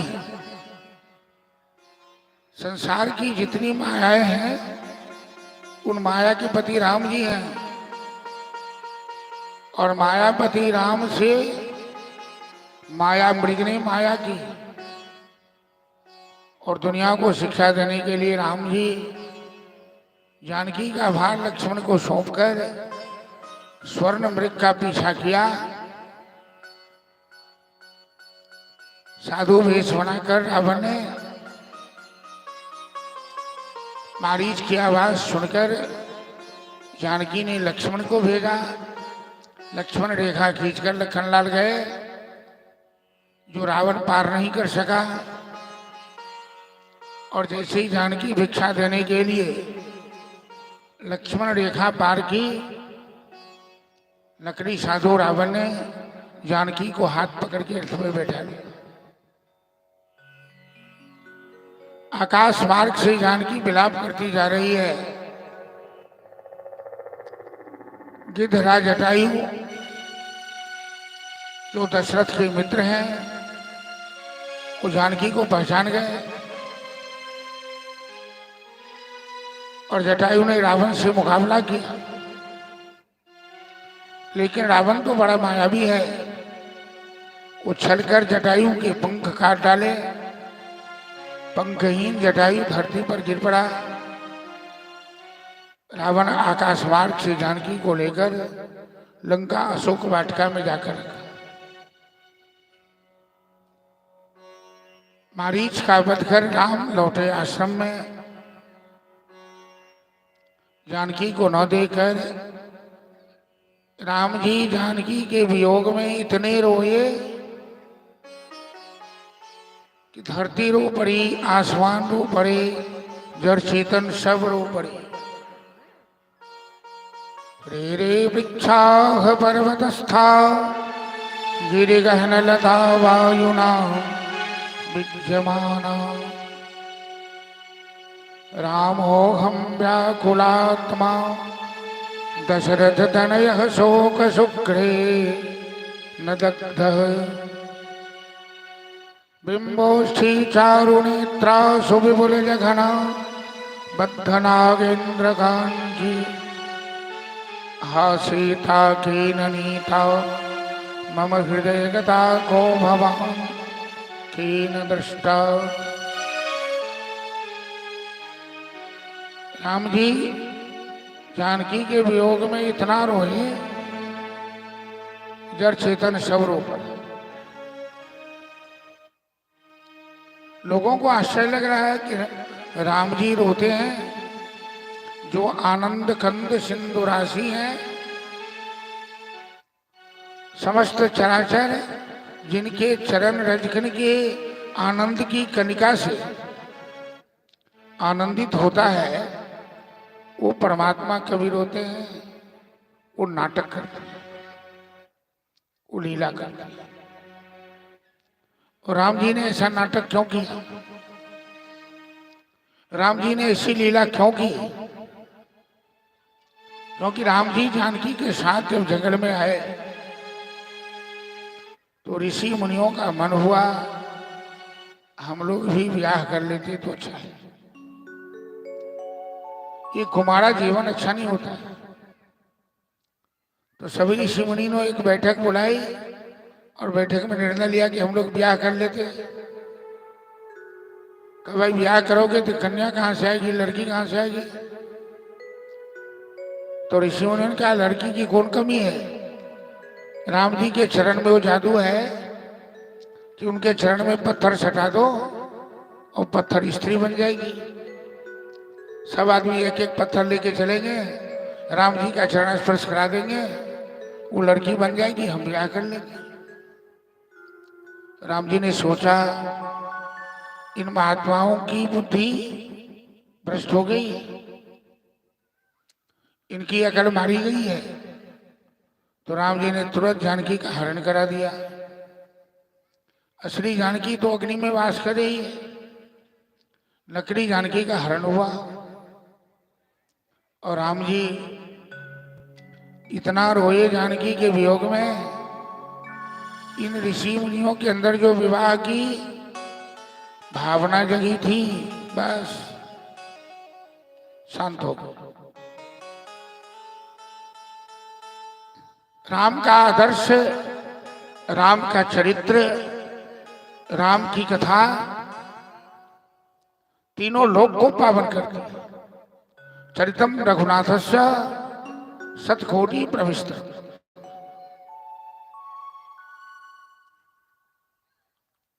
राम जी दलितों को, पिछड़ों को, आदिवासी खोल भीलों को जो सम्मान किया है, जो आदर किया है, धरती पर ऐसा कोई महामानव नहीं किया हो।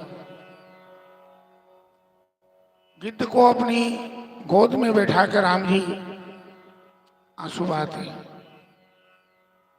गिद्ध का श्राद्ध राम जी अपने हाथ से करते हैं। मार्ग में जटायु मिले, जटायु ने जानकी का संकेत किया और राम जी ने जटायु का अंतिम संस्कार संपन्न किया।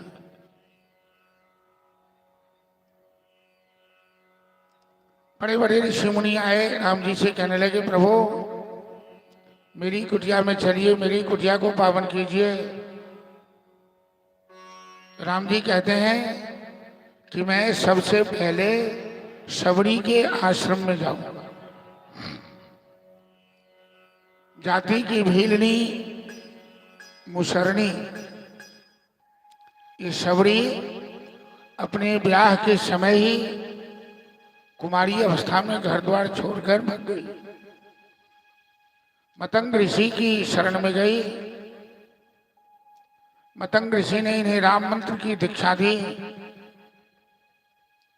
लेकिन समाज में लोगों के नजर में जो दोष दृष्टि बसी हुई है,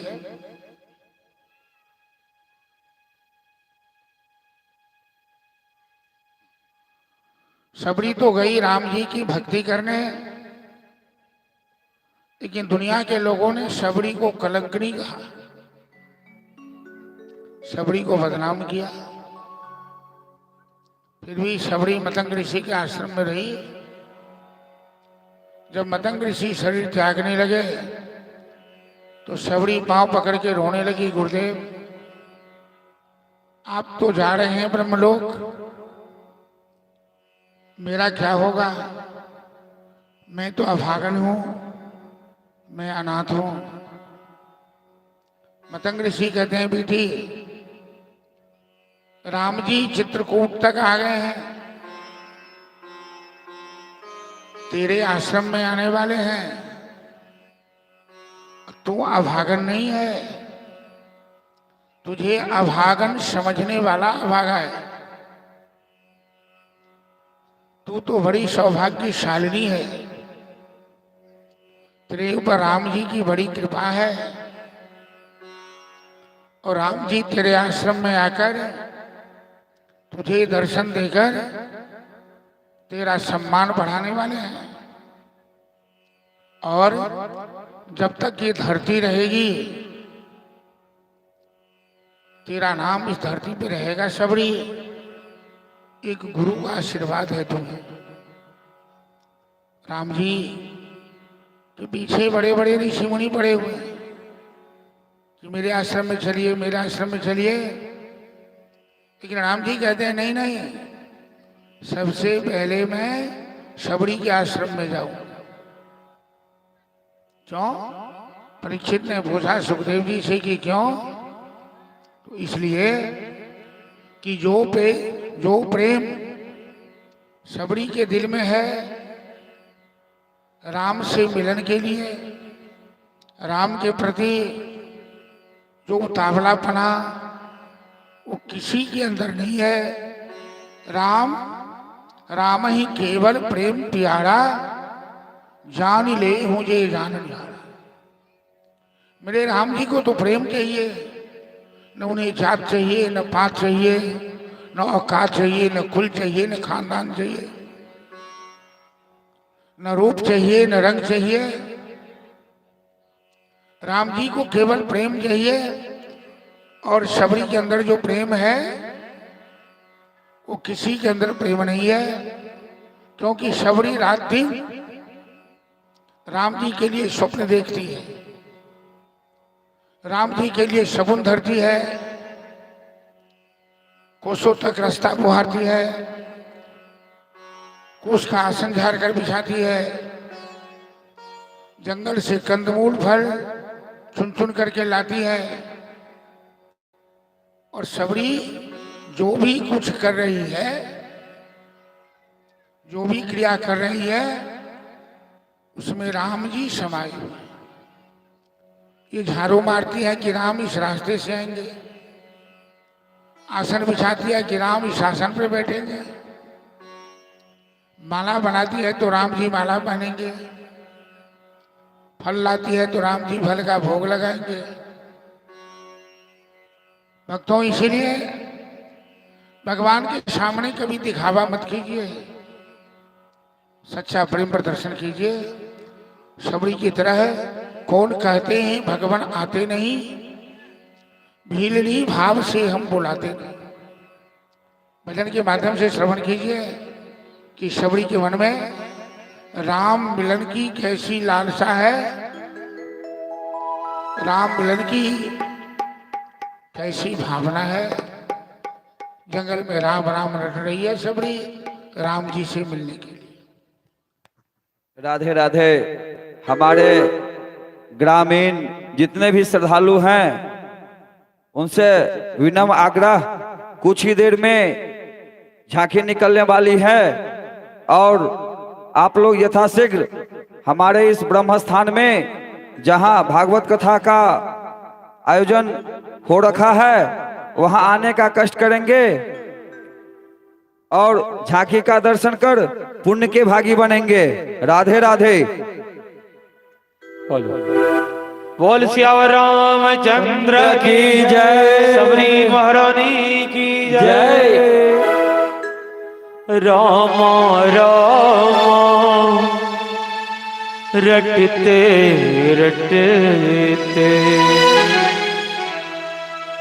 बीती रे उमरिया, राम राम रटते रटते बीती रे उमरिया, राम राम रटते रटते बीती रे उमरिया, राम राम रटते रटते बीती रे उमरिया। प्रभु जी मुझको भूल गए क्यों, प्रभु जी मुझको भूल गए क्यों, लो दासी की खबरिया, राम राम रटते रटते बीती रे उमरिया, राम राम रटते रटते बीती रे उमरिया।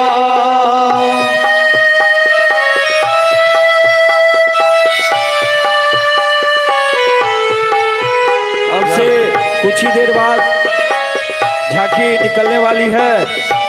हमारे जितने भी श्रद्धालु हैं यथाशीघ्र पूजा स्थल पर आने का कष्ट करेंगे ताकि झांकी का दर्शन कर पुण्य के भागी बन सके। राधे राधे।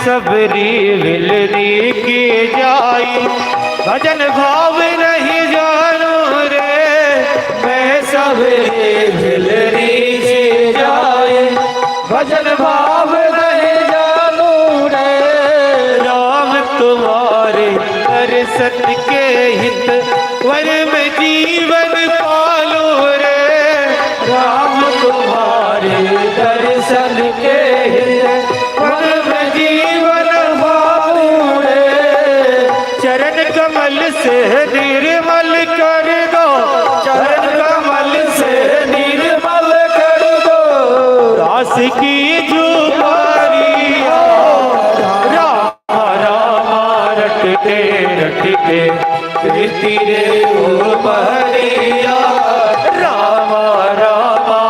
रखते रखते प्रीति रे ओ हरिया।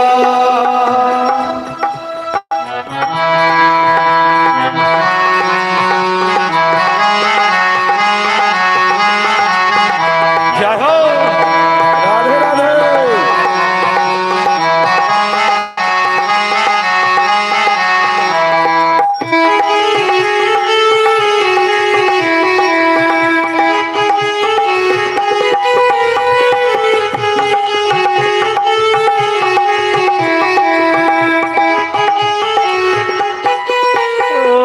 रोज सवेरे वन में जाकर रास्ता साफ मैं करती हूँ। रोज सवेरे वन में जाकर रास्ता साफ मैं करती हूँ। अपने प्रभु के कारण वन से चुन कर फल लाती हूँ। अपने प्रभु के कारण वन से चुन चुन कर फल लाते हो।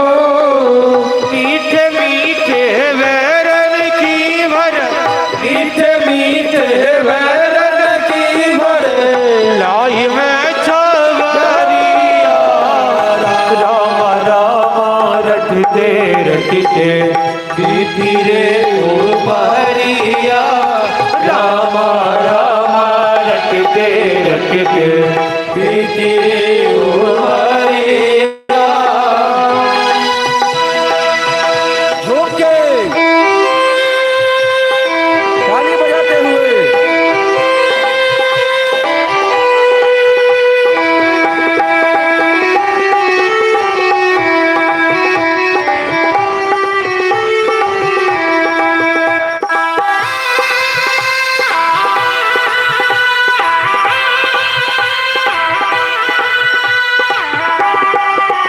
जहो राधे राधे।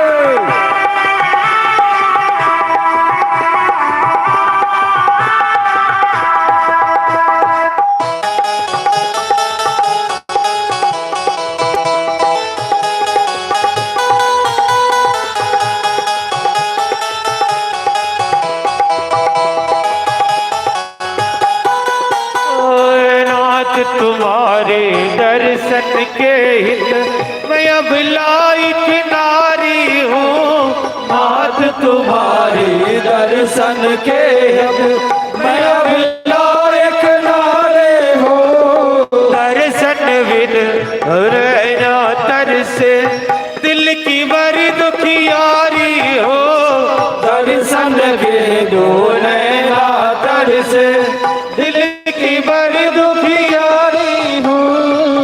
मुझको दर्शन दे दो दया में, मुझको दर्शन दे दो दया में डालो मोह पे नजरिया। राम राम रखते रखते प्रीति रे ओ हरिया। राम राम रखते रखते प्रीति रे ओ हरिया।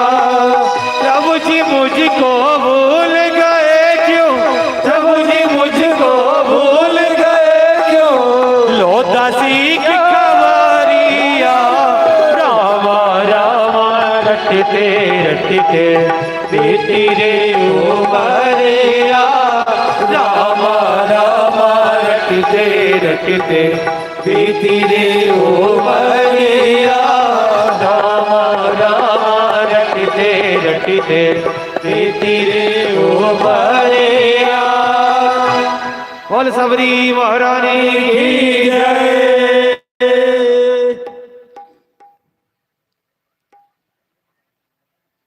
सबरी के आश्रम प्रभु आए, मुनि के बचन माने मन भाई। सरस जलोचन बाहु विशाला, जटा मुकुट सिर उर बनमाला। राम लक्ष्मण सबरी के आश्रम में आए और सबरी ने राम जी का चरण धोया, उनकी पूजा की, शासन पर उन्हें बैठाए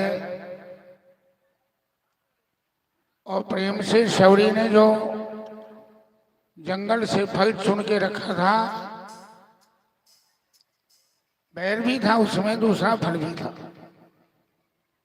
फलानी सुपक्वानी मूलानी विविधानि च, ऐसा लिखा है रामायण में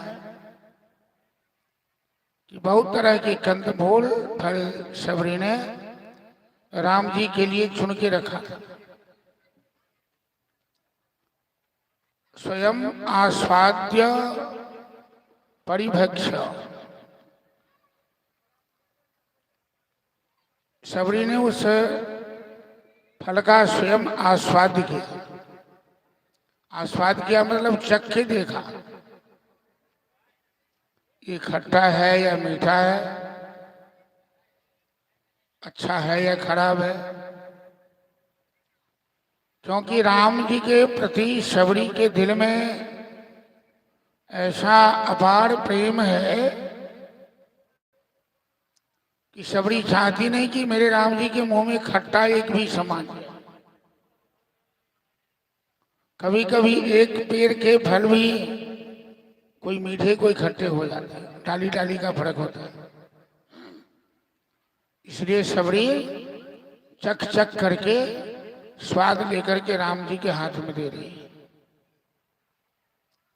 और शबरी का जूठा में राम जी भोग लगाने लगे। लक्ष्मण जी के मन में थोड़ा सा विकार आ गया कि भैया कितने सीधे साधे हैं, इस बिलनी की जूठ खा रहे हैं। अरे प्रेम में कोई जात का भेद होता ही नहीं, न कोई छोटा होता है न कोई बड़ा होता है।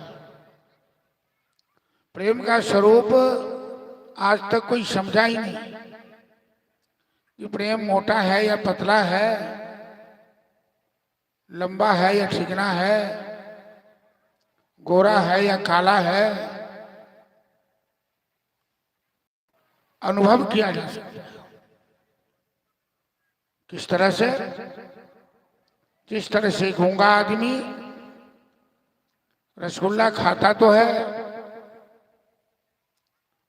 रसगुल्ला की मिठास का अनुभव भी करता है, किंतु गूंगा आदमी से कोई पूछे कि रसगुल्ला कैसा लगा, वो बता नहीं सकता। राम जी के प्रति शबरी का कितना प्रेम है,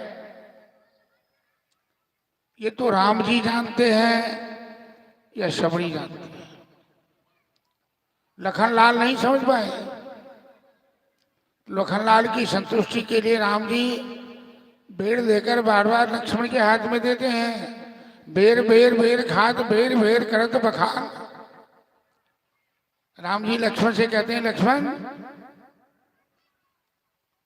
देखो ये बेर कितना मीठा है, देखो ये बेर कितना सुंदर है। लेकिन लक्ष्मण के मन में जो विकार आया, लक्ष्मण बाएं हाथ से बेर को फेंकना शुरू किया।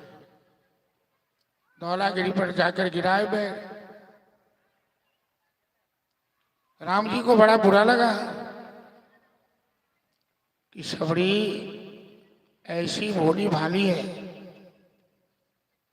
प्रेम से बैठ दे रही है और लक्ष्मण इसका अपमान कर रहा है। हमें तो राम जी को तो उनके भक्तों का अपमान कभी सहन होता नहीं है। राम जी ने कहा मन ही मन की लक्ष्मण, तुमने मेरे संत वैष्णव शबरी का अपमान किया है। तुम्हें तो ये बैर एक दिन खाना पड़ेगा और यही बैर तुम्हारा प्राण बचाएगा एक दिन। जब लक्ष्मण जी को मेघनाथ की शक्ति लगेगी तो सुखैन वैद्य संजीवनी बूटी लाने के लिए बोलेंगे और हनुमान जी धौलागिरी उठा के लाएंगे। वही संजीवनी बूटी लक्ष्मण के प्राण बचाएगी। कहने का अर्थ यह है कि राम जी की नजर में प्रेम का महत्व है, व्यवहार का नहीं, जात पात का नहीं, उन सबसे ऊंचे है। राम जी ने सबरी से पूछा कि सबरी, तू तो जंगल में बहुत कष्ट उठाई है। सबरी कहती है, नहीं प्रभु, गुरु की कृपा से हमें कोई कष्ट नहीं हुआ है। तुम्हें लोग ईंटे पत्थर मारे, सबरी सरोवर में स्नान करने गई तो ऋषि मुनियों ने ईंटे पत्थर मारकर घायल किया। सबरी कहती है, प्रभु दुनिया के लोग हमें क्या करते हैं हमें ये पता ही नहीं था। मैं तो आपको याद करती रहती थी, और जिसके जीवन में आप स्मरण रहते हो प्रभु, उसे कभी कोई कष्ट नहीं होता है। बताइए, क्या पढ़े लिखे लोग, विद्वान लोग इस भाव तक पहुंच पाएंगे? जो अंगूठा छाप सबरी बिलनी के अंदर भाव है, दिव्य भाव है, महाभाव है। इसलिए भागवत की कथा विद्वता का प्रदर्शन नहीं है। कथा कोई भी होती है तो जीवन को सुधारने के लिए होती है। कथा सुनाने के बाद और कथा सुनने के बाद भगवान के प्रति लोगों के मन में भाव जागरण हो। भगवान सीधे हैं, भगवान महान हैं, भगवान दयालु हैं, भगवान भक्त वत्सल हैं, भगवान करुणा वरुणालय हैं। यही सब तो भगवान का विशेषण है। सबरी ने कहा, प्रभु हमें कुछ नहीं चाहिए, आपका दर्शन हो गया बस, मैं धन्य हो गई। पंपा सरोवर का जल दूषित था, जिसे सबरी ने आग्रह किया इसे आप पवित्र कर दीजिए, और राम जी सबरी का हाथ पकड़ के पंपा सरोवर का स्पर्श कराया और जल पवित्र हो गया, पावन हो गया। कि राम सदा सेवक रुचि राखी, वेद पुराण संत श्रुति साखी। मेरे राम जी हमेशा अपने भक्तों का सम्मान करते। एक सरोवर में स्नान करने के कारण ऋषि मुनियों ने सबरी को पत्थर मारकर घायल किया था। आज राम जी ने उन ऋषि मुनियों के सामने सबरी का चरण स्पर्श कराकर सरोवर के जल को निर्मल पावन बनाकर इन ऋषि मुनियों की नजर में सबरी का महत्व बढ़ा दिया। तो भगवान के साथ जो जुड़ता है उसका महत्व बढ़ता है। सबरी आश्रम के बाद राम जी आए किष्किंधापुर। वानरराज सुग्रीव अपने परम मित्र अंजनी कुमार हनुमान के साथ ऋषिमुख पर्वत पे रहते थे। राम लहे वे शाम का, पीछे के आदमी भी दर्शन करेंगे साथ ही बैठ करके। उसे मिटाने चले हैं जिसका मंत्र भयम रचाएगा, मंत्र भयम रचाएगा, मंत्र भयम रचाएगा। समय आ चला निकट राम और रावण के संग्राम का, हो रावण के संग्राम का, हो रावण के संग्राम का। जय श्री राम। तीनों लोक धन्य है, देवता प्रसन्न है।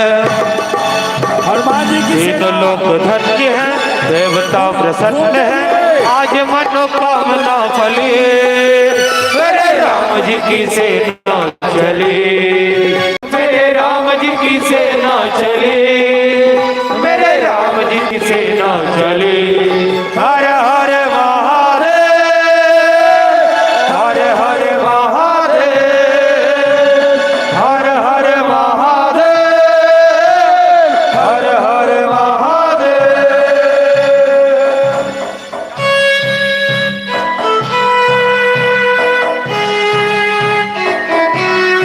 हनुमान जी अपने गदा को जो है ना नचाते हुए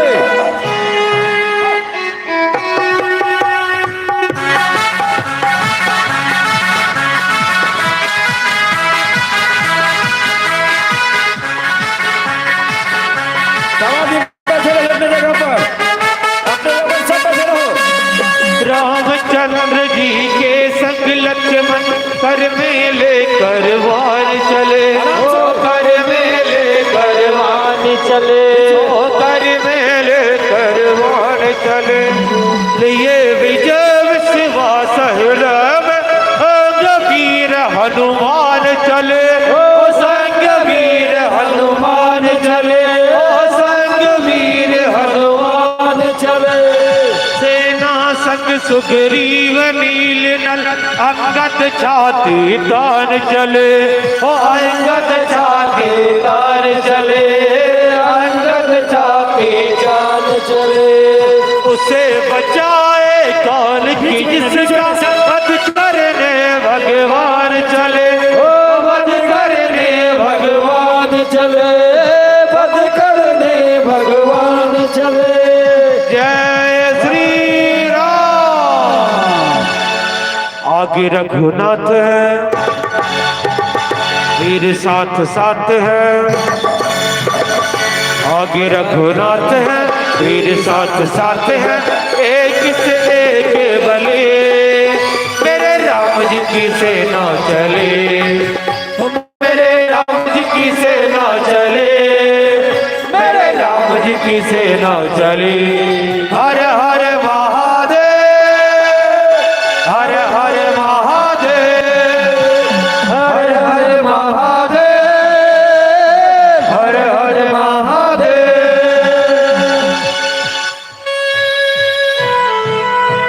आराम आराम से, हनुमान जी की सेना आराम से।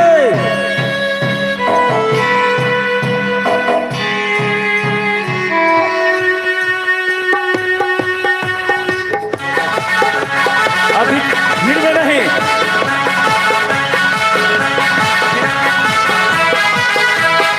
बैठ जाइए, सवारी आराम से बैठ जाइए, सवारी बैठ जाइए अपनी जगह पर।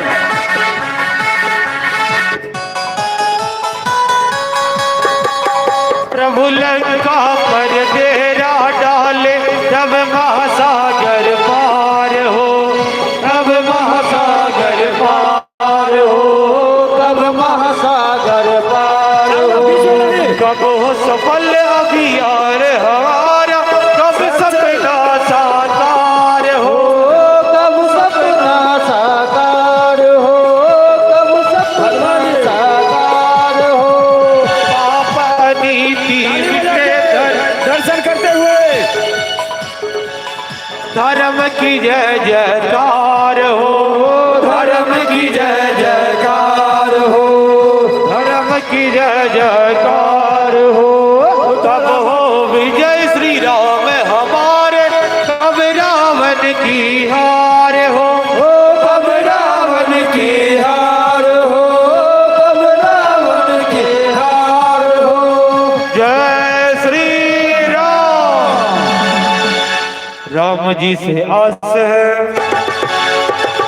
राम पे विश्वास है, सभी आप में राम जी से आस है, राम पे विश्वास है, राम जी का है भले, मेरे राम जी की सेना चले, मेरे राम जी की सेना चले, मेरे राम जी की सेना चले।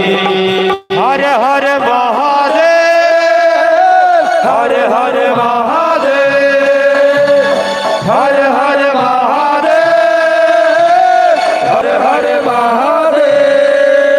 पापियों के नाश को, धर्म के प्रकाश को, पापियों के नाश को, धर्म के प्रकाश को, राम जी की सेना चले, मेरे राम जी की सेना चले, मेरे राम जी की सेना चले, मेरे राम जी की सेना चले। हर हर महादेव, हर हर महादेव, हर हर महादेव, हर हर महादेव।